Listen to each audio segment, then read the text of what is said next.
ಕರ್ತನ ಪರಿಶುದ್ಧ ನಾಮಕ್ಕೆ ಸ್ತೋತ್ರವಾಗಲಿ. ಕರ್ತನ ಸನ್ನಿಧಾನದಲ್ಲಿ ಸಮಯದಲ್ಲಿ ನಮ್ಮನ್ನು ನಾವು ಕರ್ತನ ಕರಕ್ಕೆ ಒಪ್ಪಿಸೋಣ. ಕರ್ತನ ಪರಿಶುದ್ಧ ನಾಮಕ್ಕೆ ಸ್ತೋತ್ರವಾಗಲಿ. ಕರ್ತನ ಸನ್ನಿಧಾನದಲ್ಲಿ ಬೆಳಗಿನ ಜಾವದಲ್ಲಿ ಉಪವಾಸದೊಂದಿಗೂ ಅದೇ ರೀತಿ ಮುಂಜಾನೆ ಪ್ರಾರ್ಥನೆಯಲ್ಲಿ ಸೇರಿ ಬರುವುದಕ್ಕೆ ಕರ್ತನ ಕೊಟ್ಟಂತ ಕೃಪೆಗಾಗಿ ಕರ್ತನಿಗೆ ಸ್ತೋತ್ರ. ಹಲ್ಲೆಲೂಯಾ. ಕರ್ತನ ಪರಿಶುದ್ಧ ನಾಮಕ್ಕೆ ಸ್ತೋತ್ರವಾಗಲಿ. ಇವತ್ತಿನ ನಾವು ಉಪವಾಸದ ಬಗ್ಗೆ ನಾವು ಧ್ಯಾನ ಮಾಡ್ತಾ ಇದ್ದೇವೆ. ಯಾರ ಒಬ್ಬ ಉಪವಾಸ ಆದರೂ ತನ್ನನ್ನು ತಗ್ಗಿಸಿಕೊಂಡನು, ಯಾವ ರೀತಿಯಲ್ಲಿ ತಗ್ಗಿಸಿಕೊಂಡನು ಅನ್ನುವ ವಿಚಾರವಾಗಿ ನಾವು ಧ್ಯಾನ ಮಾಡ್ತಾ ಇದ್ದೆವು. ಯೋರಾಮನು ಬರಬಂದಂತಹ ಸಂದರ್ಭದಲ್ಲಿ ಅಲ್ಲಿ ಜನರ ಪರಿಸ್ಥಿತಿಗಳನ್ನು ನೋಡಿ ಆತನು ಏನ್ ಮಾಡ್ತಾ ಇದ್ದಾನೆ, ಗೋಣಿ ತಟ್ಟನ್ನ ಕಟ್ಟಿಕೊಂಡು ಕರ್ತನಿಗೆ ಮೊರೆ ಇಡ್ತಾ ಇದ್ದಾನೆ. ಆದ್ರೆ ಮೊರೆ ಇಡುವ ನೆಕ್ಸ್ಟ್ ಕ್ಷಣದಲ್ಲಿ ಏನ್ ಹೇಳ್ತಾ ಇದ್ದಾನೆ, ನನ್ನ ಪ್ರವಾದಿಯ ತಲೆಯನ್ನ ತೆಗಿತೀನಿ, ಯಾಕಂತಂದ್ರೆ ನನ್ನ ಜನರಿಗೆ ಕಷ್ಟ ಬಂದಿದೆ, ಅವನೇನು ಮಾಡ್ತಾ ಇಲ್ಲ ಅಂತ ಅನ್ಕೊಂಡು ತನಗೆ ಬರುವಂತ ಒಂದು ಟೆನ್ಷನ್ ಅನ್ನ, ತನಗೆ ಬರುವಂತ ದುಃಖ ನೋವನ್ನ, ತನಗೆ ಬರುವಂತ ಒಂದು ಸಿಂಹಾಸನ ಅಥವಾ ಬೇರೆ ರಾಜ್ಯದ ಇನ್ನೊಬ್ಬ ರಾಜ್ಯ ಏನಾದ್ರು ಬಂದು ನನ್ನ ದೇಶಕ್ಕೆ ಬರ ಬಂದಿದೆ ಅಂತ ಅನ್ಕೊಂಡು ಆಕ್ರಮಣ ಮಾಡಿದ್ರೆ ನನ್ನ ಸಿಂಹಾಸನ ಹೋಗ್ಬಿಡುತ್ತೆ ಅನ್ನೋ ವಿಚಾರಕ್ಕಾಗಿ ಅವನು ಏನ್ ಮಾಡ್ತಾ ಇದ್ದಾನೆ, ಪ್ರವಾದಿಯ ಮೇಲೆ ದೂರನ್ನ ಹೊರಸಿ ಅದನ್ನು ನನ್ನ ಕಷ್ಟ ನೀವು ನೋಡ್ತಾ ಇಲ್ವಲ್ಲ ಅಂತ ಅನ್ನೋ ರೀತಿಯಲ್ಲಿ ಈ ಉಪವಾಸ ಮಾಡ್ತಾ ಇದ್ದಾನೆ, ಬೈತಾನು ಇದ್ದಾನೆ. ಉಪವಾಸ ಮಾಡ್ತಾ ಇದ್ದೇನೆ, ಇನ್ನೊಬ್ಬರ ಮೇಲೆ ಆರೋಪ ಮಾಡ್ತಾ ಇದ್ದಾನೆ. ಉಪವಾಸ ಮಾಡ್ತಾ ಇದ್ದೇನೆ, ಇನ್ನೊಬ್ಬರ ಮೇಲೆ ರೊಚ್ಚಿಗೆ ಹೇಳ್ತಾ ಇದ್ದಾನೆ. ಇದು ನಿಜವಾದ ಉಪವಾಸನ ಅನ್ನೋದನ್ನ ನಾವು ಇವತ್ತಿನ ದಿವಸ ನಾವು ನೋಡ್ಬೇಕು. ನಿಜವಾದ ಉಪವಾಸನ ಅದಕ್ಕೋಸ್ಕರವಾಗಿ ಇವತ್ತಿನ ದಿನಮಾನದಲ್ಲಿ ನಮಗೆ ಉಪವಾಸ ಮಾಡುವಾಗ ನಮ್ಮನ್ನ ಚಂಚಲಗೊಳಿಸುವಂತ, ನಮ್ಮನ್ನ ದೇವರ ಕಡೆ ಫೋಕಸ್ ಮಾಡೋದನ್ನ ಬಿಟ್ಟು ನಾವು ಬೇರೆ ಕಡೆ ತಿರುಗುವಂತೆ ಮಾಡುವಂತ ಅನೇಕ ವಿಚಾರಗಳಿದ್ದಾವೆ. ಇವತ್ತಿನ ದಿವಸ ಆ ಒಂದು ವೇಳೆ ಇಕ್ಕಟ್ಟಿನಲ್ಲಿ ನಾವು ಉಪವಾಸ ಮಾಡ್ತಾ ಇದ್ದೇವೆ. ದೇಹ ಅನ್ನಪಾನಗಳನ್ನು ತ್ಯಜಿಸುವುದು ಅಷ್ಟು ಸುಲಭವಾದ ಮಾತ್ರ ಅಲ್ಲ. ನೀವು ಬೇಕಾದ್ರೆ ದೇವರ ನಾಮವನ್ನ ಬಿಟ್ಟು ಒಂದು 21 ದಿವಸ ಉಪವಾಸ ಮಾಡ್ರಿ, ಅನೇಕರು ರೋಗಗ್ರಸ್ತರಾಗಿ ಅಡ್ಮಿಟ್ ಆಗಿ ನಾವಲ್ಲಿ ನೋಡ್ಕೊ ಬರ್ಬೇಕಾಗುತ್ತೆ. ಅಷ್ಟು ಸುಲಭದ ಮಾತಲ್ಲ. ಇದೇನು ಈಸಿಯಾಗಿ ಕಾಣ್ತಾ ಇದೆ. ಒಂದು ದಿನ ಉಪವಾಸ ಮಾಡೋದು ಬೆಳಿಗ್ಗೆ ಸಂಜೆವರೆಗೂ ಅಷ್ಟು ಸುಲಭದ ಮಾತಲ್ಲ. ಅನೇಕ ಗ್ಯಾಸ್ಟ್ರಿಕ್ ರೋಗಗಳು ಬರ್ತವೆ, ಅನೇಕ ಕಿಡ್ನಿ ಸಮಸ್ಯೆಗಳು ಬರ್ತವೆ, ಅನೇಕ ಸಮಸ್ಯೆಗಳು, ದೇಹ ಕ್ಷೀಣವಾಗ್ತವೆ, ನಾವು ಸುಸ್ತು ಅನುಭವಿಸ್ತೇವೆ. ಆದ್ರೆ ದೇವರ ನಾಮದಲ್ಲಿ ಉಪವಾಸ ಮಾಡುವಾಗ ಕರ್ತನ ಫಲ ನಮ್ಮನ್ನ ನಡೆಸುವಂತಾಗಿದೆ. ಹಲ್ಲೆಲೂಯಾ. ಯಾಕಂದ್ರೆ ಲೋಕದಲ್ಲಿರುವಾಗಲೂ ಕೂಡ ಯಾವ ಲೋಕದವರು ಕೂಡ ಉಪವಾಸ ಮಾಡ್ತಾರೆ. ಅವರು ಉಪವಾಸ ಮಾಡುವಾಗ ಅವರ ಉಪವಾಸದ ಹಸಿವಿನ ಒಂದು ಸಿಟ್ಟು ಅವರ ಬಾಯಲ್ಲಿ, ಅವರ ಮುಖದಲ್ಲಿ ಕಾಣುತ್ತೆ, ಅಥವಾ ಅಸಹನೆ ಕಾಣುತ್ತೆ, ಅಥವಾ ಬೇರೆಯವರ ಮೇಲೆ ಕೋಪ ಸಿಟ್ಟು ಕಾಣುತ್ತೆ. ಆದ್ರೆ ನಮ್ಮವರಾದ್ರೂ ನಾವು ಕರ್ತನ ಹೇಳಿದರೆ ನಮಗೆ ಯಾವ ರೀತಿಯಲ್ಲಿ ಉಪವಾಸ ಮಾಡಿದ ಅಂತರಂಗದಿಂದ ಕರ್ತನನ್ನು ಸ್ತುತಿಸಬಾರದು. ದೇವರ ಪವಿತ್ರಾತ್ಮನ ಫಲಗಳು ಉಳ್ಳವರಾಗಿ ನಾವು ಉಪವಾಸ ಮಾಡಬೇಕು, ಕರ್ತನ ಹೇಳಿದ್ದಾನೆ. ಹಲ್ಲೆಲೂಯಾ. ಇವತ್ತಿನ ದಿವಸ ನಮ್ಮ ಉಪವಾಸದ ಫಲವನ್ನ ಹೊಂದದೇ ಇರುವುದಕ್ಕೆ ಅನೇಕ ಕಾರಣಗಳಿದ್ದಾವೆ. ಈ ಉಪವಾಸ ಮಾಡುವಾಗ ನಮ್ಮಲ್ಲಿ ಒಂದು ಎರಡು ದಿವಸಕ್ಕೆ ಏನಾಗುತ್ತೆ, 1-2 ನಾವು ಸ್ಟಡಿ ಆಗ್ಬಿಡ್ತೇವೆ. 3-4 ದಿವಸಕ್ಕೆ ನಮ್ಮಲ್ಲೇ ಒಂದು ಏನು ಅಂತಂದ್ರೆ, ನಾನು ಉಪವಾಸ ಮಾಡ್ತಾ ಇದ್ದೀನಿ, ನಾನೇನೋ ದೊಡ್ಡ ಕಾರ್ಯ ಮಾಡ್ತಿದ್ದೀನಿ ಅನ್ನುವ ರೀತಿಯ ನಮ್ಮನ್ನೇ ನಾವು ಹೊಗಳುವಂತ ಕಾರ್ಯ ಉಂಟಾಗ್ತದೆ. ಹೌದೌದು. ಏನಾದ್ರೂ ಒಳ್ಳೆ ಕಾರ್ಯವನ್ನ ಮಾಡಿದ್ರೆ ನಮ್ಮಲ್ಲಿ ಏನಾಗ್ತದೆ, ನಾನೇನೋ ದೊಡ್ಡ ಕಾರ್ಯವನ್ನ ಮಾಡ್ತಾ ಇದ್ದೀನಿ ಅನ್ನಿಸ್ತದೆ. ಅದೇ ರೀತಿಯಲ್ಲಿ ಈ ಒಬ್ಬ ವ್ಯಕ್ತಿ ಆಲಯದಲ್ಲಿ ಬಂದು ಪ್ರಾರ್ಥನೆ, ಇಬ್ಬರು ವ್ಯಕ್ತಿಗಳು ಆಲಯದಲ್ಲಿ ಬಂದು ಪ್ರಾರ್ಥನೆ ಮಾಡ್ತಾರೆ. ಲೂಕನ ಸುವಾರ್ತೆ 18ನೇ ಅಧ್ಯಾಯ 10ರಿಂದ 14 ವಚನಗಳನ್ನು ನೋಡುವಾಗ ಈ ವಾಕ್ಯ ಬಹಳ ಚಿರಪರಿಚಿತವಾದ ವಾಕ್ಯ, ಯಾರಿಬ್ಬರು ಇಲ್ಲಿ ಕ್ಯಾರೆಕ್ಟರ್ ಇರುವಂತದ್ದು, ಫರಿಸಾಯರು ಮತ್ತು ಸುಂಕದವರು. ಈ ಫರಿಸಾಯನು ಬಂದು ಪ್ರಾರ್ಥನೆ ಮಾಡ್ತಾನೆ. ಮೊದಲನೇ ಟರ್ನ್ ಅವನಿಗೆ ಸಿಕ್ಕಿದೆ ಪ್ರಾರ್ಥನೆ ಮಾಡೋದಕ್ಕೆ. ಅದೇ ರೀತಿ ಪ್ರಾರ್ಥನೆ ಮಾಡಬೇಕೆಂದು ಇಬ್ಬರು ಮನುಷ್ಯರು ದೇವಾಲಯಕ್ಕೆ ಹೋದರು. ಒಬ್ಬರು ಫರಿಸಾಯನು, ಒಬ್ಬರು ಸುಂಕದವರು. ಅದರ ಅರ್ಥ ಏನು?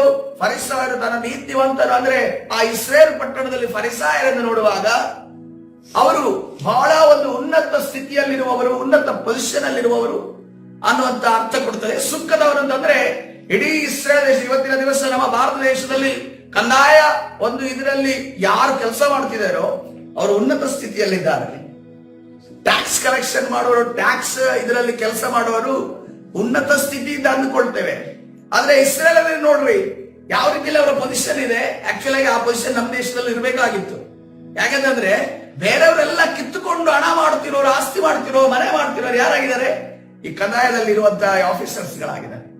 ಸೊ ಆಗಿರೋದ್ರಿಂದ ನಾವೇನ್ ಮಾಡಿದೀವಿ, ಈ ಭಾರತ ದೇಶದ ಜನರು ಹಣಕ್ಕೆ ಜಾಸ್ತಿ ಬೆಲೆ ಕೊಡೋದ್ರಿಂದ, ಮೌಲ್ಯಗಳಿಗೆ ಜಾಸ್ತಿ ಬೆಲೆ ಕೊಡೋದನ್ನ ಬಿಟ್ಟು ನಾವು ಹಣಕ್ಕೆ ಜಾಸ್ತಿ ಬೆಲೆ ಕೊಡೋದ್ರಿಂದ ಏನ್ ಮಾಡಿದೀವಿ, ಕಂದಾಯದವರನ್ನ ಮೇಲಕ್ಕಿಟ್ಟಿದೀವಿ. ಅವ್ರು ಮಾಡೋಷ್ಟು ಅನ್ಯಾಯ, ಅವ್ರು ಮಾಡೋದು ಒಂದೊಂದು ಸಂಸಾರಗಳನ್ನ ಹಾಳು ಮಾಡೋದ ವಿಚಾರ ಬೇರೆ ಯಾರೂ ಮಾಡೋದಿಲ್ಲ. ಯಾಕಂದ್ರೆ ಅವ್ರು ನ್ಯಾಯವಾಗಿ ನಡೆದುಕೊಳ್ಳೋದು ಬಹಳ ಕಷ್ಟ. ನೀನು ನ್ಯಾಯವಾಗಿ ನಡೆದುಕೊಳ್ತೇನೆ ಅಂತ ಅನ್ಕೊಂಡು ಟೇಬಲ್ ಅಲ್ಲಿ ಹೋಗಿ ಕೂತ್ರು ಕೂಡ ನಿನ್ನ ನ್ಯಾಯವಾಗಿ ನಡೀತಿದೆಯಲ್ಲ ಅಂತ ಕಿತ್ತು ಹಾಕೋರು ಜನರಿದ್ದಾರೆ. ಆದ್ರೆ ಇಲ್ಲಿ ನೋಡುವಾಗ, ಇಸ್ರಾಯೇಲರಲ್ಲಿ ನೋಡುವಾಗ ಈ ಕಂದಾಯವನ್ನ, ಸುಂಕವನ್ನ ತೆಗೆದುಕೊಳ್ಳುವ ವ್ಯಕ್ತಿಯನ್ನ ಏನಂತ ಪರಿಗಣಿಸ್ತಾ ಇದ್ದಾರೆ? ಅವನೊಬ್ಬ ಪಾಪಿ. ಎಲ್ಲಿ ನೋಡ್ರಿ ಜಕ್ಕಾಯನ ನೋಡ್ರಿ, ಅವನೊಬ್ಬ ಪಾಪಿ ಅಂತ ಕನ್ಸಿಡರ್ ಆಗ್ತಾರೆ. ಅಥವಾ ಕರ್ತನಾದ ಯೇಸು ಯಾರ ಜೊತೆ ಊಟಕ್ಕೆ ಕೂತಿದ್ದಾನೆ ಅಂತ ಅನ್ಕೊಂಡು ಲೆಕ್ಕಾಚಾರ ಹಾಕುವಂತ ಸಂದರ್ಭದಲ್ಲಿ, ಅವನು ಸುಂಕದವರ ಜೊತೆ ಕೂತಿರುವಂತಹ ಸಂದರ್ಭದಲ್ಲಿ ಅವನು ಶ್ರೀಮಂತನೇ ಆಗಿರೋದು, ಸುಂಕ ತೆಗೆದುಕೊಂಡು ಅನ್ಯಾಯದ ಹಣವನ್ನು ತೆಗೆದುಕೊಂಡು ಶ್ರೀಮಂತನೇ ಆಗಿರಬಹುದು. ಕನ್ಸಿಡರೇಷನ್ ನೋಡ್ರಿ, ಕನ್ಸಿಡರ್ ಮಾಡಿದ ಜಕ್ಕಾಯರು 4 ತಲೆಮಾರಷ್ಟು ಕೊಡುವಷ್ಟ ಹಣ ಅವನ ಹತ್ರ ಇದೆ. ಆದ್ರೆ ಜನರು ಅವನನ್ನು ಯಾವ ರೀತಿ ನೋಡ್ತಾ ಇದ್ರು? ಇವನೊಬ್ಬ ಪಾಪಿ ಅನ್ನೋ ರೀತಿ. ಇದು ಇಸ್ರಾಯೇಲ್ಗೂ ನಮ್ಮ ಭಾರತ ದೇಶಕ್ಕೆ ಇರುವಂತಹ ಒಂದು ಹೋಲಿಕೆ ಮತ್ತು ವ್ಯತ್ಯಾಸ ಅಲ್ವಾ? ಕರ್ತನ ಪರಿಶುದ್ಧ ನಾಮಕ್ಕೆ ಸ್ತೋತ್ರವಾಗಲಿ.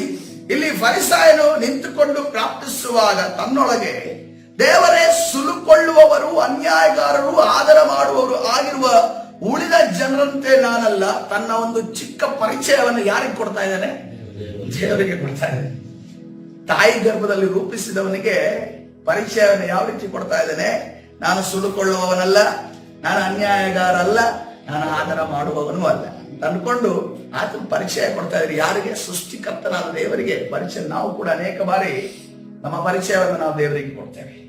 ನಾನು ಹಂಗ್ ಮಾಡಿದೀನಿ, ಹಿಂಗ್ ಮಾಡಿದೀನಿ, ಅದು ಮಾಡಿದೀನಿ, ಇದು ಮಾಡಿದೀನಿ, ಹಂಗಿದ್ದೀನಿ, ಹಿಂಗಿದ್ದೀನಿ ಅಂತ ಅನ್ಕೊಂಡು ಹೇಳ್ತೇವೆ.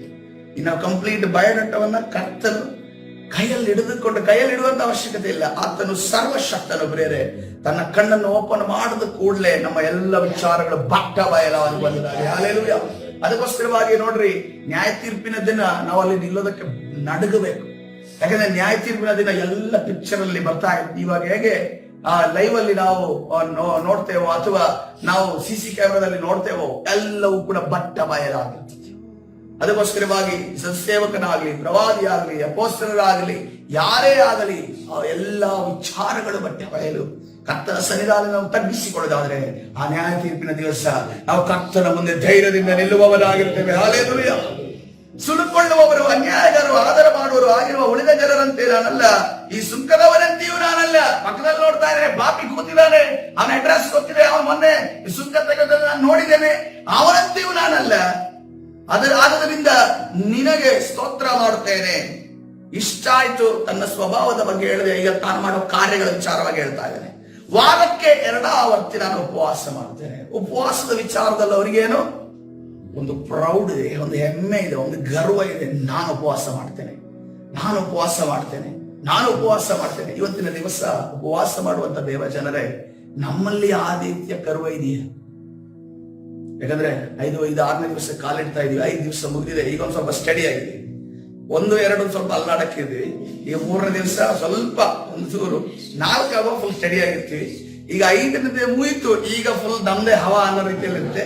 ಈಗ 6ಕ್ಕೆ ಹೋಗುವಾಗ ದೊಡ್ಡ ದೊಡ್ಡ ಕಾರ್ಯಗಳು ಆಗೋದಕ್ಕೆ ಪ್ರಾರಂಭ ಆಗುತ್ತೆ. ಅದಕ್ಕೋಸ್ಕರವಾಗಿ ಇವಾಗ ನಾವು ಹೆಂಗಿದೀವಿ ಪ್ರೇರೆ?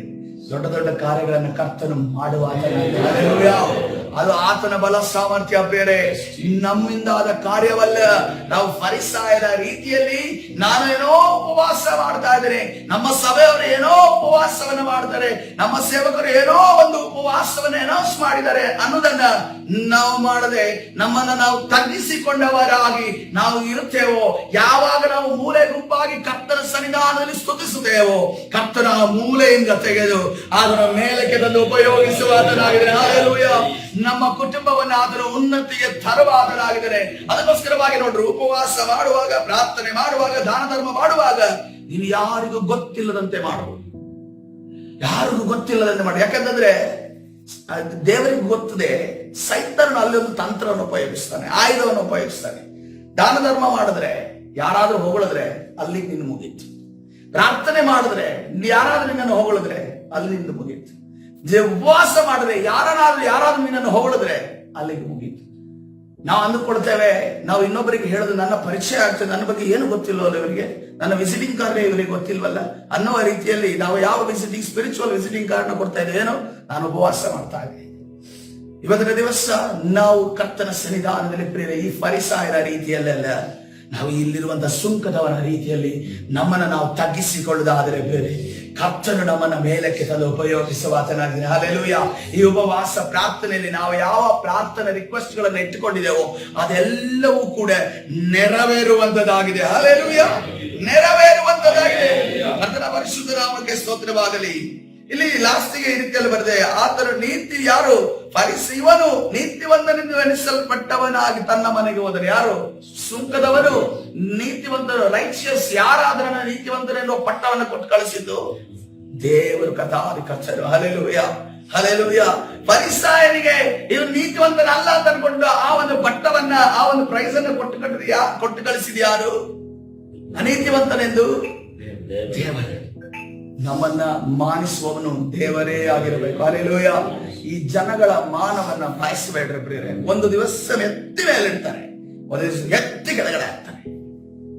ಒಂದು ದಿವಸ ಎತ್ತಿ ಮೇಲಿಡ್ತಾರೆ, ಒಂದು ದಿವಸ ಎತ್ತಿ ಕೆಳಗಡೆ. ಯಾವ ಬಾಯಿ ನಿಮ್ಮನ್ನ ಎತ್ತಿ ಮೇಲಿಡ್ತೋ ಅದೇ ಬಾಯಿ ನಿಮ್ಮನ್ನ ಎತ್ತಿ ಕೆಳಗಡೆ ಆಗುತ್ತೆ. ಅದಕ್ಕೋಸ್ಕರವಾಗಿ ಮನುಷ್ಯರ ಮಾನವನ್ನ ನಾವು ಎದುರು ನೋಡೋದು ಬೇಡ. ನೋಡ್ರಿ, ವಿಮೋಚನಾ ಕಾಂಡ 18ನೇ ಅಧ್ಯಾಯ 11ನೇ ವಚನಕ್ಕೆ ನಾವು ಬರುವಾಗ ಇಲ್ಲಿ ಒಂದು ಕಾರ್ಯ ನಡೀತಿದೆ. ಇದನ್ನ ಬಹಳ ಗಂಭೀರವಾಗಿ ಇವತ್ತಿನ ದಿವಸ ನಾವು ಧ್ಯಾನ ಮಾಡೋಣ. ಈಗ ಫರಿಸಾಯರ ಸುಖದವರ ಬಗ್ಗೆ ಅನೇಕ ಬಾರಿ ನಾವು ಕೇಳಿದ್ದೇವೆ. ನಮಗೆ ಸುಲಲಿತವಾಗಿ ನಾವು ಓದಿದಂತ ಆವಾಗ ಓದಿದಂತ ವಿಚಾರಗಳಾಯಿತು. ಇಲ್ಲೊಂದು ವಿಚಾರ ನಡೀತಾ ಇದೆ. ಇಲ್ಲಿ ಸಂದರ್ಭ ಹೇಗಿದೆ ಅಂತಂದ್ರೆ, ಕೆಂಪು ಸಮುದ್ರನ ದಾಟಿ ಇಸ್ರಾಯೇಲರು ಹೊರಗಡೆ ಬಂದಿದ್ದಾರೆ. ಸೀನಾಯಿ ಬೆಟ್ಟದಲ್ಲಿ ಆಜ್ಞೆ ಸಿಕ್ಕಾಗಿದೆ. ಆಜ್ಞೆ ಸಿಕ್ಕಿದ ನಂತರ ಆಜ್ಞೆಯಲ್ಲಿ ನಡೆಯುವುದಕ್ಕೆ ಇಸ್ರಾಯೇಲರಿಗೆ ಪ್ರಾರಂಭ ಮಾಡಿದ್ದಾರೆ. ಮೋಶೆ ನಾಯಕನಾಗಿದ್ದಾನೆ. ಈ ರೀತಿ ನಡೆಸುವಂತ ಸಂದರ್ಭದಲ್ಲಿ ಮೋಶೆಗೆ ಪರಿಚಯ ಇರುವಂತ ಒಬ್ಬ ವ್ಯಕ್ತಿ ಬರ್ತಾ ಇದ್ದಾನೆ. ಅವನ ಮಾವ, ಅವನ ಹೆಸರು ಇತ್ರೋ. ಈ ಮಾವನ ಕೆಳಗಡೆ ಇವನು ಮಿದ್ಯಾನ್ ದೇಶದಲ್ಲಿ ಯಾವ ರೀತಿ ಇದ್ದ? ಕುರಿಗಳನ್ನ ಕಾಯ್ಕೊಂಡು, ಕುರಿಗಳನ್ನ ಮೇಯಿಸಿಕೊಂಡು, ಕುರಿಗಳನ್ನ ನಡೆಸಿಕೊಂಡು, ಕುರಿಗಳಿಗೆ ನೀರು ಕುಡಿಸಿಕೊಂಡು, ಕುರಿಗಳ ಪಾಲನೆ ಪೋಷಣೆಯನ್ನು ಮಾಡಿಕೊಂಡು, ಸಂಜೆ ಬೆಳಿಗ್ಗೆ ಹೋದ್ರೆ ಸಂಜೆ ಗೋಣಿಯನ್ನ ತಲೆ ಮೇಲೆ ಹಾಕಿ, ಕುರುಬರು ಹಾಕ್ತಾರಲ್ಲ ತಲೆಗೆ ಹಾಕೊಂಡು, ಕುರುಬ ಹೆಂಗ್ ಡ್ರೆಸ್ ಹಾಕ್ತಾರೆ, ಬಹಳ ಚೆನ್ನಾಗಿ ರೇಷ್ಮೆ ಡ್ರೆಸ್ ಹಾಕೊಂಡು ಹೋಗ್ತಾನ, ಅಥವಾ ಪ್ಯಾಂಟ್ ಶರ್ಟ್ ಹಾಕೊಂಡು ಹೋಗ್ತಾನ. ಯಾವುದೋ ಒಂದು ಹಳತ್ತಾಗಿರುವಂತ ಅವರ ಒಂದು ಡ್ರೆಸ್ ಗಳನ್ನ ಹಾಕೊಂಡು, ಯಾಕಂತಂದ್ರೆ ಅವನಿಗೆ ಗೊತ್ತಿದೆ ಅಲ್ಲಿ ಹೋಗುವಾಗ ಕೆಸರುಗಳಿರ್ತವೆ, ಕಲ್ಲುಗಳಿರ್ತವೆ, ಇಳಿಯೋದಿರುತ್ತೆ, ಹತ್ತೋದಿರುತ್ತೆ, ಕುರಿಗಳು ಆ ಕಡೆ ಈ ಕಡೆ ಹೋಗ್ತಾ ಇರ್ತವೆ, ಅವುಗಳನ್ನ ಕಾಪಾಡೋದಿರುತ್ತೆ, ಅವುಗಳನ್ನ ತರೋದಿರುತ್ತೆ, ಅವುಗಳನ್ನ ಒಂದು ಗುಂಪಲ್ಲಿ ನಡೆಸೋದಿರುತ್ತೆ. ಇದೆಲ್ಲವೂ ಇರುತ್ತೆ ಅಂತ ಅಂದ್ಕೊಂಡು ಒಂದು ರೀತಿಯ ಒಂದು ಡ್ರೆಸ್ ಅನ್ನು ಅವರು ಹಾಕೊಂಡು, ತಲೆಗೆ ಬಿಸಿಲಾಗುತ್ತೆ ಅಂತ ಅಂದ್ಕೊಂಡು ಒಂದು ಗೋಣಿಚೀಲವನ್ನ ಹಾಕೊಂಡು ಅವರು, ಯಾಕಂದ್ರೆ ಅಲ್ಲಿ ಉಣ್ಣೆ ಕುರಿಗಳಿರೋದ್ರಿಂದ ಉಣ್ಣೆಯ ಬಟ್ಟೆಗಳನ್ನ ಹಾಕುವಂತ ಇದೆ. ಯಾಕಂದ್ರೆ ಅಲ್ಲಿಯ ಉಣ್ಣೆಯ ಬಟ್ಟೆಗೂ ನಮ್ಮ ದೇಶದ ಉಣ್ಣೆ ಬಟ್ಟೆಗೂ ಬಹಳ ವ್ಯತ್ಯಾಸ ಇದೆ. ಅಲ್ಲಿಯ ಉಣ್ಣೆ ಬಟ್ಟೆ, ಈಗ ಜಮ್ಮು ಕಾಶ್ಮೀರದಲ್ಲಿ ಸಿಗುವಂತಹ ಉಣ್ಣೆಯ ಬಟ್ಟೆಗೂ ಇಲ್ಲಿಯ ಉಣ್ಣೆಯ ಬಟ್ಟೆಗೂ ಬಹಳ ವ್ಯತ್ಯಾಸ ಇದೆ. ಒಂದು ಖಾಲಿ 5 ಮಿನಿಟ್ಸ್ ಹಾಕಿದ್ರೆ ಸಾಕು, ಎಲ್ಲ ಚಳಿಯಿಂದ ಎಲ್ಲ ಬಿಸಿ ಆಗುತ್ತೆ. ಅಷ್ಟು ಚಳಿಯನ್ನು ಹೋಗಿಸುವ ಅಂತ ಒಂದು ಬಟ್ಟೆಗಳನ್ನ ಹಾಕೊಂಡು ಯಾರ ಮುಂದೆ ಮೋಶೆ ಜೀವಿಸ್ತಾ ಇದ್ದ? ಯಾರ ಮುಂದೆ? ಇತ್ರೋ, ತನ್ನ ಮಾವನಾದ ಇತ್ರೋನ ಮುಂದೆ ಜೀವಿಸ್ತಾ ಇದ್ದಾನೆ. ಈಗ ಮೋಶೆ ಏನಾಗಿದ್ದಾನೆ? ಲಕ್ಷಾನುಗಟ್ಟಲೆ ಕುರಿಗಳನ್ನ ಕಾಯ್ತಾ ಇಲ್ಲ, ಅವನು ಲಕ್ಷಾನುಗಟ್ಟಲೆ ಜನರ ನಾಯಕನಾಗಿದ್ರೆ, ಇಸ್ರಾಯೇಲರ ನಾಯಕನಾಗಿದ್ದಾನೆ. ಈಗ ಮೋಶೆ ನಡೆದಂತ ಘಟನೆಯನ್ನ, ಮಿದ್ಯಾನ್ ದೇಶದಲ್ಲಿ ವಾಸ ಆಗಿದ್ದ ಇತ್ರೋನನಿಗೆ ನಡೆದಂತಹ ಘಟನೆಯನ್ನ ಮೋಶೆ ಹೇಳ್ತಾ ಇದ್ದಾನೆ. ತರುವಾಯ ಮೋಶೆಯು 8ನೇ ವಚನದಲ್ಲಿ, ವಿಮೋಚನಾ ಕಾಂಡ 18ನೇ ಅಧ್ಯಾಯ 8ನೇ ವಚನ, ಯೆಹೋವನು ಇಸ್ರಾಯೇಲರಿಗೋಸ್ಕರ ಫರೋನಿಗೂ ಐಗುಪ್ತರಿಗೂ ಮಾಡಿದೆಲ್ಲವನ್ನು, ದಾರಿಯಲ್ಲಿ ತಮಗುಂಟಾದ ಎಲ್ಲ ಕಷ್ಟಗಳನ್ನು, ಯೆಹೋವನು ಆ ಕಷ್ಟಗಳಿಂದ ತಪ್ಪಿಸಿದ್ದನ್ನು ಮಾವನಿಗೆ ವಿವರಿಸಲಾಗಿ, ಯೆಹೋವನು ಐಗುಪ್ತರ ಕೈಯಿಂದ ಇಸ್ರಾಯೇಲರನ್ನ ಬಿಡಿಸಿ ಇವರಿಗೆ ಇಷ್ಟೆಲ್ಲಾ ಉಪಕಾರವನ್ನು ಮಾಡಿದ್ದಕ್ಕಾಗಿ ಇತ್ರೋವನು ಸಂತೋಷಿಸಿ, ಐಗುಪ್ತರ ಕೈಯಿಂದಲೂ ಫರೋವನ ಕೈಯಿಂದಲೂ ನಿಮ್ಮನ್ನು ಬಿಡುಗಡೆ ಮಾಡಿದ ಯೆಹೋವನಿಗೆ ಸ್ತೋತ್ರವಾಗಲಿ. ಹಲ್ಲೆಲೂಯಾ. ಹಲ್ಲೆಲೂಯ. ಕರ್ತನ ಪರಿಶುದ್ಧ ನಾಮಕ್ಕೆ ಸ್ತೋತ್ರವಾಗಲಿ. ಮೋಶೆಯ ಒಂದೊಂದು ಮಾತುಗಳನ್ನು ಇವತ್ತಿನ ದಿವಸ ಗಮನಿಸೋಣ ಪ್ರಿಯರೇ. ಯೆಹೋವನು ಇಸ್ರಾಯೇಲಿಗೋಸ್ಕರ ಫರೋನಿಗೂ ಐಗುಪ್ತ್ಯರಿಗೂ ಮಾಡಿದ್ದೆಲ್ಲವನ್ನು, ದಾರಿಯಲ್ಲಿ ತಮಗುಂಟಾದ ಎಲ್ಲ ಕಷ್ಟಗಳನ್ನು, ಯೆಹೋವನು ಕಷ್ಟಗಳಿಂದ ತಪ್ಪಿಸಿದ್ದನ್ನು ಮಾವನಿಗೆ ವಿವರಿಸ್ತಿದ್ದಾನೆ. ಗಮನಿಸಿರಿ, ಯೆಹೋವನು ಇಸ್ರಾಯೇಲರಿಗೋಸ್ಕರ ಫರೋನಿಗೂ ಐಗುಪ್ತರಿಗೂ ಮಾಡಿದ್ದೆಲ್ಲವನ್ನು, ದಾರಿಯಲ್ಲಿ ತಮಗುಂಟಾದ ಎಲ್ಲ ಕಷ್ಟಗಳನ್ನು ಯಾರಿಗೂ ವಿವರಿಸ್ತಾ ಇದ್ದಾರೆ? ಇತ್ರೋನಿಗೆ. ಮಿದ್ಯಾನ್ ದೇಶದಲ್ಲಿ ಈ ಮೋಶೆ ಇರುವಾಗ ಯಾವ ರೀತಿಯಲ್ಲಿ ಮೋಶೆ ಅಲ್ಲಿ ಅವನ ಮುಂದೆ ಜೀವಿಸ್ತಾ, ಕುರುಬನ ಆಗಿ ಕುರಿಗಳನ್ನ ಕಾಯ್ತಾ, ಕುರಿ ಹೋಗಿ ಕರ್ಕೊಂಡ್ ಬಂದೇನೋ ಅನ್ನೋ ರೀತಿಯಲ್ಲಿ ಮಾವ ಕೇಳ್ತಾ ಇದ್ದ. ತಂದೆ ಯಜಮಾನ್ರೆ ಅನ್ಕೊಂಡು ಅನ್ನೋ ರೀತಿಯಲ್ಲಿ ಮೋಶೆ ಹೇಳ್ತಾ ಇದ್ದ. ಕುರಿಗಳು ಎಷ್ಟು ಲೆಕ್ಕ ಇದಾವೆ ಅಂತ ಅನ್ಕೊಂಡು ಕೇಳಿರಬಹುದು. ಇಷ್ಟು ಲೆಕ್ಕದ ಇದೆ ಯಜಮಾನ್ರೆ ಅಂತ ಅನ್ಕೊಂಡು ಹೇಳಿರಬಹುದು. ತಗ್ಗಿಸಿಕೊಂಡು ಇತ್ರೋನನ ಮುಂದೆ ಕೈ ಕಟ್ಟಿಕೊಂಡು ನಿಲ್ಲುವಂತ ಮೋಶೆಗೆ ಏನಾಗಿದ್ದಾನೆ? ಲಕ್ಷಾನುಗಟ್ಟಲೆ ಜನರ ನಾಯಕನಾಗಿದ್ದಾನೆ. ನಾಯಕನಾದಂತ ವ್ಯಕ್ತಿ ನಿರ್ಮಾವನೆ ಆಗಿರಬಹುದು. ನಾನೀಗ ಲಕ್ಷಾನುಗಟ್ಟಲೆ ಜನರ ನಾಯಕ ಅಂತ ಅನ್ಕೊಂಡು ಅವನು ಹೇಳ್ತಾ ಇಲ್ಲ. ಅವನು ಏನ್ ಹೇಳ್ತಾನೆ? ಸಾಕ್ಷಿ ಹೇಳುವಾಗ ಏನೇನ್ ಹೇಳ್ತಾನೆ? ದೇವರ ನಾಮವನ್ನ ಮೇಲೆತ್ತಾ ಇದ್ದಾನೆ. ಹಲ್ಲೆಲೂಯಾ. ಆದರೆ ಯೆಹೋವನ ನಾಮವನ್ನ, ಯೇಸುವಿನ ನಾಮವನ್ನ ಮೇಲೆಚ್ಚುತ್ತಾ ಇದ್ದಾನೆ. ಹಲ್ಲೆಲೂಯಾ. ಇವತ್ತಿನ ದಿವಸ ಎದ್ದು ನಿಂತು ಸಾಕ್ಷಿ ಹೇಳುವಾಗ ನಾವು ಏನ್ ಹೇಳ್ತಾ ಇದ್ದೇವೆ? ನಾನ್ ಪ್ರಾರ್ಥನೆ ಮಾಡಿದೆ, ನಾನು ಉಪವಾಸ ಮಾಡಿದೆ, ನಾನು ಅವರಿಗೆ ಅಲ್ಲಿ ಹೋದೆ, ಇಲ್ಲಿ ಹೋದೆ, ಅವರಿಗೆ ಆ ಸಹಾಯ ಮಾಡಿದೆ ಅಂತ ಅನ್ಕೊಂಡು ನಾವು ನಮ್ಮನ್ನ ಹೇಳ್ತಾ ಇದ್ದೇವೆ. ನೀವು ಗಮನಿಸಿದ್ದೀರಾ ಸಾಕ್ಷಿಗಳನ್ನ ಈ ದಿನಮಾನಗಳಲ್ಲಿ? ನಮ್ಮ ಮ್ಯಾಟರ್ಗಳೇ ಜಾಸ್ತಿ ಇರ್ತವೆ ದೇವ್ರ ಮ್ಯಾಟರ್ಗಳಿಗಿಂತ, ದೇವ್ರು ಮಾಡಿದ ಕಾರ್ಯಗಳಿಗಿಂತ. ಕನ್ಫ್ಯೂಸ್ ಆಗುತ್ತೆ, ದೇವರು ಇವರ ಅವರ ಅಂತ ಅನ್ಕೊಂಡು, ದೇವರು ಇವರ ಅವರ ಅಂತ. ಅದಕ್ಕೋಸ್ಕರವಾಗಿ ಇವತ್ತಿನ ದಿವಸದಲ್ಲಿ ಮೋಶೆ ಹೇಳ್ತಾ ಇದೆ ನೋಡ್ರಿ ಅಂತ ಒಂದು ಚಿಕ್ಕ ಸ್ಥಾನದಲ್ಲಿ ತಾನು ಈ ಇತ್ರೋಣನ ಮುಂದೆ ಇದ್ದ, ತನ್ನ ಮಾವನ ಮುಂದೆ ಇದ್ದ. ಅವನು ಏನ್ ಹೇಳ್ಬೇಕಿತ್ತು? ನಾನೀಗ ನಾಯಕನಾಗಿದ್ದೀನಪ್ಪ, ನೀನು ಮೊದಲು ನೋಡಿದ್ ನನ್ನ ಕುರುಬನಾಗಿ ನೋಡಿದ್ದೆ, ಇವತ್ತು ನನ್ನ ಪೊಸಿಷನ್ ಚೇಂಜ್ ಆಗಿದೆ. ನಾನೀಗ ಲಕ್ಷಾನುಗಟ್ಟಲೆ ಕುರಿಗಳನ್ನೆಲ್ಲ ಲಕ್ಷಾನುಗಟ್ಟಲೆ ಜನರನ್ನ ನಡೆಸ್ತಾ ಇದ್ದೀನಿ. ಒಂದು ಮಾತು ಹೇಳಿದ್ರೆ ಇದನ್ನು ಮುಗಿಸುವ ರೀತಿಯಲ್ಲಿ ಜನಗಳಿದ್ದಾರೆ. ಗೊತ್ತಾ ನಿನಗೆ? ನೀನು ಅವತ್ತು ಮಾವ ಅಂತ ಅನ್ಕೊಂಡು ಹೇಳ್ತಾ ಇದ್ದಲ್ಲ, ಅವಾಗ ಅವತ್ತು ನನಗೆ ಏನು ಪೊಸಿಷನ್ ಇಲ್ಲಿರೋ ಸಮಯದಲ್ಲಿ ನಿನ್ನ ಹೆಣ್ಣನ್ನು ಕೊಟ್ಟಿದೆಯಲ್ಲ, ಅವತ್ತು ಏನೇನು ಬಾರಿ ಮಾತಾಡ್ತಾ ಇದ್ದೆ. ಇವತ್ತು ನಾನು ಯಾವ ಸ್ಥಿತಿಯಲ್ಲಿ ಇದ್ದೀನಿ ಗೊತ್ತಾ ಅಂತ ಅನ್ಕೊಂಡು ನಾನ್ ಮಾಡಿದೆ, ನಾನ್ ನಡೆಸಿದೆ, ನಾನು ಕೋಲನ್ನ ಚಾಚಿದೆ, ಕೆಂಪು ಸಮುದ್ರ ಇಬ್ಬಾಗ ಮಾಡಿದ್ದು ನಾನು, 10 ಬಾಧೆಗಳನ್ನ ದೇವರು ನಾನು ಮಾಡಿದೆ ಅಂತ ಅನ್ಕೊಂಡು ಹೇಳ್ತಾ ಇಲ್ಲ. ಆತನ ಹೇಳ್ತಾ ಇದ್ದಾನೆ, ಯೆಹೋವನು ಕಾರ್ಯವನ್ನ ಮಾಡಿದನು. ಹಲ್ಲೆಲೂಯಾ. ಇವತ್ತಿನ ದಿವಸ ಅವರಿಗೆ ಸಭೆಯಲ್ಲಿ ನಿಂತು ಹೇಳುವಂತ ಸಾಕ್ಷಿ ಹೇಳಿಬೇಡಿ ಅಂತ ಅನ್ಕೊಂಡು ಎಂದಿಗೂ ಹೇಳೋದಿಲ್ಲ. ನೀವು ದೇವರ ನಾಮವನ್ನ ಇಲ್ಲಿ ಅಲ್ಲ, ನೀವು ಎಲ್ಲಿ ಹೋದರಲ್ಲಿ ನೀವು ಮಹಿಮೆ ಪಡಿಸಿರಿ. ಆದರೆ ನಿಮ್ಮನ್ನ ಮಹಿಮೆ ಪಡಿಸಕ್ಕೆ ಹೋಗಬೇಡ್ರಿ, ನಿಮ್ಮನ್ನ ವಿಚಾರವಾಗಿ ಹೇಳಬೇಕು ಹೋಗಬೇಡ್ರಿ. ಯಾರ ವಿಚಾರವಾಗಿ ಹೇಳಬೇಕು? ನಾವು ದೇವರ ವಿಚಾರ ಹೇಳಬೇಕಾಗಿದೆ. Hallelujah, hallelujah. ಹೊಗಳಿಸಿಕೊಳ್ಳುವುದಕ್ಕೆ ಯೋಗ್ಯನು ಒಬ್ಬನೇ, ಆತನು ಯೇಸು ಕ್ರಿಸ್ತನಾಗಿದ್ದಾನೆ. ಇದು ಮೋಶೆ ಕಾರ್ಯವನ್ನ ಮಾಡ್ತಾ ಇದೆ. ಮುಂದುವರಿದು ಓದೋಣ. ಐಗುಪ್ತರ ಕೈಯಿಂದಲೂ ಫರೋನ ಕೈಯಿಂದಲೂ ನಿಮ್ಮನ್ನು ಬಿಡುಗಡೆ ಮಾಡಿದ ಯೆಹೋವನಿಗೆ ಸ್ತೋತ್ರವಾಗಲಿ. ಹಲ್ಲೆಲೂಯಾ. ನನ್ನ ಅಳಿಯ ಇಷ್ಟು ದೊಡ್ಡವನಾದ, ಇಷ್ಟು ದೊಡ್ಡ ಒಂದು ಸಮೂಹಕ್ಕೆ ನಾಯಕನಾದನ ಅಂತ ಅನ್ಕೊಂಡು ತನ್ನ ಅಳಿಯನನ್ನ ಆತನು ಹೊಗಳ್ತಾ ಇಲ್ಲ. ಯಾರನ್ನು ಹೊಗಳ್ತಾ ಇದ್ದಾನೆ?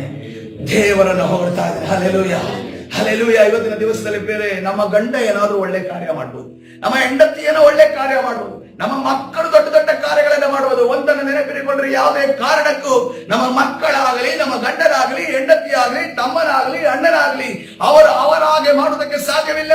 ಕರ್ತನು ಮಾತ್ರ ಅವರೊಳಗೆ ಇದ್ದರೆ ಮಾತ್ರವೇ ಸಾಧ್ಯ. ಅದಕ್ಕೋಸ್ಕರವಾಗಿ ಆ ತಪ್ಪನ್ನು ಮಾಡಲಿಕ್ಕೆ ನಾವು ಹೋಗೋದು ಬೇಡ. ಕರ್ತನು ನಮ್ಮಲ್ಲಿದ್ದರೆ, ನಮ್ಮ ಕುಟುಂಬದಲ್ಲಿ ಇದ್ದರೆ, ನಾವೊಂದು ಸಭೆಯಲ್ಲಿ ಕರ್ತನಲ್ಲಿ ರಕ್ಷಣೆ ಹೊಂದಿದರೆ ಮಾತ್ರವೇ ಒಳ್ಳೆ ಕಾರ್ಯವನ್ನು ಮಾಡುವುದಕ್ಕೆ ಸಾಧ್ಯ. ಅದಕ್ಕೋಸ್ಕರವಾಗಿ ನಮ್ಮ ಮಕ್ಕಳಿಗಾಗಲಿ, ನಮ್ಮ ಗಂಡನಿಗಾಗಲಿ, ಹೆಂಡತಿಗಾಗಲಿ, ಅಣ್ಣನಿಗಾಗಲಿ, ತಮ್ಮನಿಗಾಗಲಿ, ತಂದೆ ತಾಯಿಗಾಗಲಿ ಹೊಗಳಿಕೊಳ್ಳುವುದಕ್ಕೆ ಯೋಗ್ಯತೆ ಇಲ್ಲ. ಯಾರಿಗೆ ಹೊಗಳಿಕೆ ಯೋಗ್ಯನಾಗಿದ್ದಾನೆ? ಯೇಸು ಕ್ರಿಸ್ತನಾಗಿದ್ದಾನೆ. ಹಲ್ಲೆಲೂಯಾ. ಆತನ ಪರಿಶುದ್ಧ ನಾಮಕ್ಕೆ ಸ್ತೋತ್ರವಾಗಲಿ. ಆತನು ತನ್ನ ಜನರಿಂದ, ಮತ್ತೆ ಹೇಳ್ತಾ ಇದ್ದಾನೆ ನೋಡಿ, ಆತನು ತನ್ನ ಜನರನ್ನು ಅವರ ಕೈಯಿಂದ ಬಿಡಿಸಿ, ಆ ಐಗುಪ್ತರು ಯಾವ ವಿಷಯದಲ್ಲಿ ಗರ್ವ ಪಡುತ್ತಿದ್ದರೋ, ಅವರು ಯಾವ ವಿಷಯದಲ್ಲಿ ತಮ್ಮ ಐಶ್ವರ್ಯ, ಜ್ಞಾನ, ಇಂಟೆಲಿಜೆನ್ಸ್, ಅವರಲ್ಲಿದ್ದಂತ ಆ ಸುಗಂಧ ದ್ರವ್ಯಗಳ ವಿಚಾರವಾಗಿ, ಅವರಲ್ಲಿರುವಂತಹ ಸೈನ್ಸ್ ವಿಚಾರವಾಗಿ, ಅವರಲ್ಲಿದ್ದಂತಹ ಎಲ್ಲ ಈ ನಕ್ಷತ್ರಗಳ ವಿಚಾರವಾಗಿದ್ದಂತಹ ಜ್ಞಾನದ ವಿಚಾರವಾಗಿ ಯಾವ ಒಂದು ಗರ್ವ ಪಡ್ತಿದೆ ಆ ಗರ್ವವನ್ನ ಪುಡಿಗಟ್ಟಿ ಯಾರು ಆ ವಿಷಯದಲ್ಲಿ ಅವರನ್ನು ತಗ್ಗಿಸುವುದರಿಂದ ಯೆಹೋವನೇ ಎಲ್ಲಾ ದೇವರುಗಳಿಗಿಂತಲೂ ದೊಡ್ಡವನೆಂದು ಈಗ ತಿಳಿದುಕೊಂಡಿದ್ದೇನೆ. ಹಲ್ಲೆಲೂಯ. ನನ್ನ ಅಳಿಯ ಮೋಶೆ ಬಿಡುಗಡೆ ಮಾಡಿದ್ದು ನನ್ಗೂ ಆತನ ಹೇಳ್ತಾ ಇಲ್ಲ, ಅದನ್ನು ಏನನ್ನ ತಿಳ್ಕೊಳ್ತಾ ಇದ್ದಾನೆ? ಯೆಹೋವನೊಬ್ಬನೇ ದೇವರನ್ನು ತಿಳಿದುತ್ತಾನೆ. ಹಲ್ಲೆಲೂಯ. ಕರ್ತನ ಪರಿಶುದ್ಧ ನಾಮಕ್ಕೆ ಸ್ತೋತ್ರವಾಗಲಿ. ಇದರ ನಿಮಿತ್ತವಾಗಿ ಮೋಶೆ ಅವರಿಗೆ ಪಾರ್ಟಿ ಕೊಡ್ತಾ ಇಲ್ಲ. ಮೊದಲು ಮಾಡ್ತಿರೋ ಕಾರ್ಯ ಏನು? ಇದಲ್ಲದೆ ಮೋಶೆಯ ಮಾವನಾದ ಇತ್ರೋವನು ದೇವರಿಗೆ ಸರ್ವಾಂಗ ಹೋಮ ಯಜ್ಞಗಳ ಇದನ್ನ ಎಲ್ಲ ಕೇಳಿ, ಈ ಸಾಕ್ಷಿಯನ್ನ ಕೇಳಿ ಅವನು ತಿನ್ನುವುದಕ್ಕೆ ಕುಡಿಯುವುದಕ್ಕೆ ಕೂರ್ತಾ ಇಲ್ಲ. ಮೊದಲು ಫಸ್ಟ್ ಕಾರ್ಯ ಏನ್ ಮಾಡ್ತಾ ಇದ್ದಾನೆ? ಆ ಮಿದ್ಯಾನ್ ದೇಶದ ಅನ್ಯ ದೇಶಸ್ಥನಾದ ವ್ಯಕ್ತಿ ಏನು ಮಾಡ್ತಾ ಇದ್ದಾನೆ? ದೇವರಿಗೆ ಯಜ್ಞ ಸಲ್ಲಿಸ್ತಾ ಇದೆ. ಹಲ್ಲೆಲೂಯ. ಇವತ್ತಿನ ದಿವಸ ನಮ್ಮ ಬಾಯಲ್ಲಿ ಬರುವಂತಹ ಮಾತುಗಳಿದೆ, ದೇವರ ನಾಮವನ್ನು ಮಹಿಮೆ ಪಡಿಸುವುದಾಗಲಿ. ಹಲ್ಲೆಲೂಯ.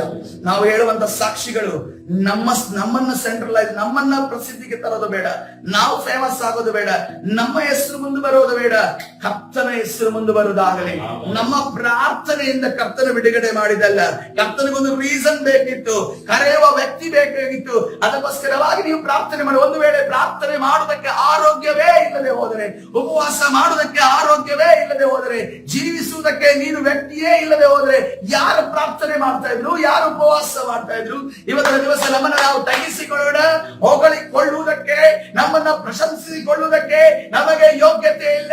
ಇವತ್ತಿನ ದಿವಸ ಇಲ್ಲಿ ಕೂತವರೇ, ನೀವು ಸಾಕ್ಷಿ ಹೇಳುವಾಗ, ದೇವರ ವಿಚಾರವಾಗಿ ನಿಮ್ಮ ಬಗ್ಗೆ ಹೇಳುವಾಗ ನಿಮ್ಮ ಬಾಯಲ್ಲಿ ಬರಬೇಕಂತ ವಿಚಾರ ಯೇಸುವಿನ ನಾಮಕ್ಕೆ ಸ್ತೋತ್ರವಾಗಲಿ. ಹಲ್ಲೆಲೂಯ. ಅದಕ್ಕೋಸ್ಕರ ಕೊರಿಂಥದವರ ಪತ್ರಿಕೆ 1ನೇ ಅಧ್ಯಾಯ 31ನೇ ವಚನ ಈ ರೀತಿಯಲ್ಲಿ ಹೇಳ್ತದೆ, ನೀವು ಕ್ರಿಸ್ತ ಯೇಸುವಿನಲ್ಲಿರುವುದು ಆತನಿಂದಲೇ.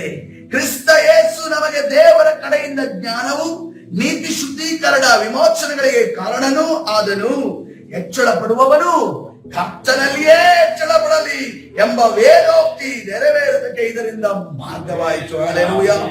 2ನೇ ತಿಮೋಥಿ 1ನೇ ಅಧ್ಯಾಯ 9ನೇ ವಚನವನ್ನು ನೋಡುವಾಗ, ಆತನು ನಮ್ಮಲ್ಲಿ, 2ನೇ ತಿಮೋಥಿ 1ನೇ ಅಧ್ಯಾಯ 9ನೇ ವಚನ, ಆತನು ನಮ್ಮಲ್ಲಿ ಸುಕೃತ್ಯಗಳನ್ನು ನೋಡಿದ್ದರಿಂದಲ್ಲ, ತನ್ನ ಸಂಕಲ್ಪವನ್ನು ಅನುಸರಿಸಿ ಕೃಪೆಯಿಂದಲೇ ನಮ್ಮನ್ನು ರಕ್ಷಿಸಿ ಪರಿಶುದ್ಧರಾಗುವುದಕ್ಕೆ ಕರೆದರು. ಕರ್ತನ ಪರಿಶುದ್ಧ ನಾಮಕ್ಕೆ ಸ್ತೋತ್ರವಾಗಿ. ನಾವು ಇನ್ನೊಂದು ಸಭೆಯ ವಿಶ್ವಾಸಿಯನ್ನ ಸಂಧಿಸಿ ಹೋಗುವಾಗ ಅವರು ತಮ್ಮ ಸೇವಕರ ಬಗ್ಗೆ ಹೊಗಳ್ತಾ ಇರ್ತಾರೆ, ತಮ್ಮ ಸಭೆಯ ಬಗ್ಗೆ ಹೊಗಳ್ತಾ ಇರ್ತಾರೆ, ನಮ್ಮ ಸಭೆಯಲ್ಲಿ ಆಗುವ ವಿಚಾರ ಹೊಗಳ್ತಾ ಇರ್ತಾರೆ. ಹೊಗಳಿ ಬಿಡಿ, ನೀವು ನಿಮ್ಮ ಸೇವಕರನ್ನು ಹೊಗಳಕ್ಕೆ ಹೋಗ್ಬೇಡ್ರಿ. ನಿಮ್ಮ ಸೇವಕರಲ್ಲಿ ಏನಿಲ್ಲ, ಎಲ್ಲ ಕರ್ತನಲ್ಲಿದೆ. ಎಲ್ಲವೂ ಕರ್ತನಲ್ಲಿದೆ. ನಾವು ಮನುಷ್ಯನನ್ನು ಹೊಗಳುವ ಅವಶ್ಯಕತೆನೇ ಇಲ್ಲ. ಹಲ್ಲೆಲೂಯ. ಏನಾದರೂ ಹೊಗಳಬೇಕಂದ್ರೆ ಕರ್ತನ ನಾಮವನ್ನು ಹೊಗಳುವವರಾಗೋಣ, ಕರ್ತನ ನಾಮವನ್ನ ಸ್ತೋತ್ರ ಮಾಡುವವರಾಗೋಣ, ಕರ್ತನ ಬಳಿಗೆ ನಾವು ಕರೆದುಕೊಂಡು ಬರುವವರಾಗೋಣ.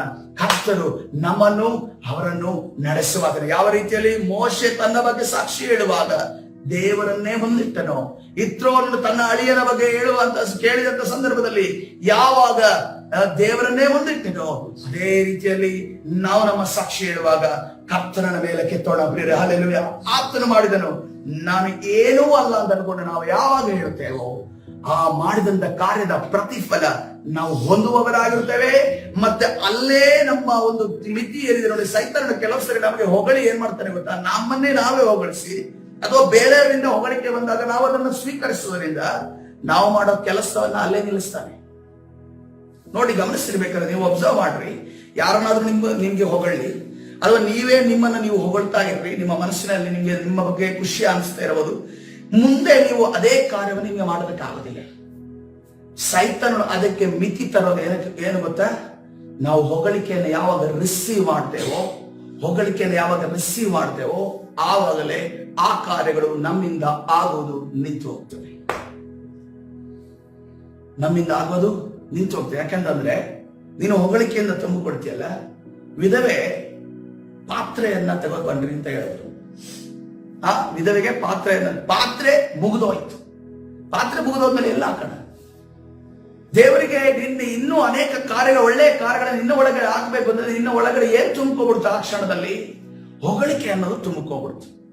ಹೊಗಳಿಕೆ ಅನ್ನೋದು ತುಂಬಿಕೊಂಡು ಕೂಡಲೇ ಏನಾಯ್ತು? ಪಾತ್ರೆ ಫುಲ್ ಆಯ್ತು, ಇನ್ನು ಹಾಕಕ್ಕಾಗಲ್ಲ. ಪಾತ್ರೆ ಫುಲ್ ಆಯ್ತು, ಇನ್ನು ಆಗಕ್ಕಾಗಲ್ಲ. ಅದಕ್ಕೋಸ್ಕರವಾಗಿ ಇವತ್ತಿನ ದಿವಸದಿಂದ ಪ್ರೇರೆ ಎಲ್ಲ ಘನಮಾನ ಮಹಿಮೆಗಳು ಆತನಿಗೆ ಸಲ್ಲಿಸೋಣ. ಹಲ್ಲೆಲೂಯ. ದೇವದೂತರು ಆತನನ್ನ ಹೊಗಳುತ್ತಾರಂತೆ. ಆತನ ಸೃಷ್ಟಿಗಳು ಆತನನ್ನ ಹೊಗಳುತ್ತಾವಂತೆ. ಹಲ್ಲೆಲೂಯ. ಆತನ ಜೊತೆ ಇರುವಂತ ನಾವು ಕೂಡ ಆತನನ್ನು ಹೊಗಳುತ್ತೇವೆ ಅಂತೆ. ಆತನ ಸ್ತುತಿಗೆ ಯೋಗ್ಯರು, ಆತನ ಮಹಿಮೆಗೆ ಯೋಗ್ಯರು. ಹಲ್ಲೆಲೂಯ. ದೇವದೂತರು ನಿನ್ನ ಹೊಗಳುತ್ತಾರೆ, ನಿನ್ನ ಸೃಷ್ಟಿಯು ನಿನ್ನ ಹೊಗಳುತ್ತಿದೆ. ನಾವು ಸೇರಿ ನಿನ್ನ ಸ್ತುತಿಸುತ್ತೇವೆ. ನಿನ್ನ ಸ್ತುತಿಗೆ ಯೋಗ್ಯನು, ನೀನು ಪರಿಶುದ್ಧ ದೇವರು. ಯೇಸುವಿನ ರಕ್ತ, ಯೇಸುವಿನ ರಕ್ತ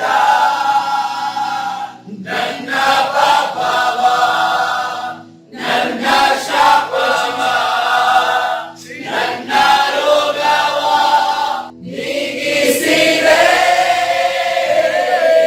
ಸೇನೆಗಳ ಕರ್ತ, ಸೇನೆಗಳ ಕರ್ತ, ನೀನು ಪರಿಶುದ್ಧ, ನೀನು ಪರಿಶುದ್ಧ, ನೀನು ಪರಿಶುದ್ಧ ಎಂದೆಂದಿಗೂ.